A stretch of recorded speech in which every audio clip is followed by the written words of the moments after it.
Now, you make the point in the book that demonising coal-fired power murders human beings who are kept in eternal poverty without coal-fired electricity. And you then say the same governments murder forests and wildlife with their bushfire policies. The same governments, you say, via policies which are rarely debated, murder economies and produce unemployment and hopelessness and the collapse of communities, disrupted social cohesion. This is all in the book. And as we've seen through coronavirus and through opposition to climate hysteria, they murder free speech. And you know all about that. That's the murder, isn't it? Yes, that's what I write about. And I also write about the fundamentals, that this whole green murder is based on nothing. No one has ever shown that human emissions of carbon dioxide drive global warming. I've asked scientists, I've asked former chief scientists, I've asked journalists, I've asked politicians, just please give me half a dozen scientific papers that prove that human emissions drive global warming. No one's ever done it. And if they did, then you'd also have to show that the 97% of annual emissions that come from nature don't drive global warming.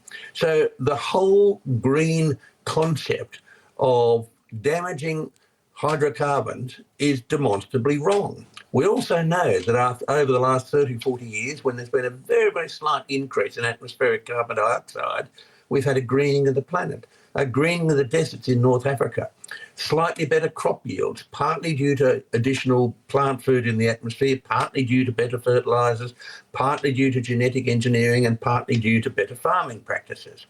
We also know from deep drill holes in the polar ice, and we've got more than 20 holes now that we can work with, that when we have a natural warming, some 650 to 6,000 years later, we get an increase in carbon dioxide in the air. And this is actually exhaled from the oceans. So the whole foundations of the idea that human emissions drive warming, therefore we've got to do something about it, is absolutely wrong. And let's perish the thought, let's think that I am wrong. Let's say, okay, let's look at the modern warming. How does that compare with past warmings? It's not as warm as in medieval times. It's not as warm as in Roman times. It's not as warm as in Minoan times. It's not as warm as in the peak of the interglacial that we're in. So we're in actually times that are quite cool compared with past warmings. We don't have a climate crisis. What we've got is a crisis in common sense and a crisis in honesty. Wonderful stuff.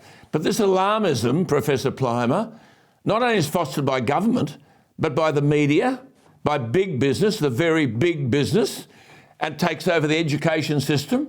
You talk about murder, it's murdering the intellectual and economic future of young people. And as you say, they terrify children into mental illness with their apocalyptic death cult, lies and exaggerations. How do you address this? Well, we've had a 50-year dumbing down of the education system. Middle management in business is a product of that system. Our bureaucrats, our politicians, our teachers all came through that system. And that system doesn't teach people about history. It doesn't teach them about geology. It doesn't teach them how to think. It doesn't teach them how to critically analyse. So we now have a society of people who can be fed anything and they will accept it. And they do not have the weapons to be able to counteract the BS that they're fed. There are two ways that this can be addressed, and that is a complete revision of the education system, and that's not going to happen because it's a case of follow the money, follow the power.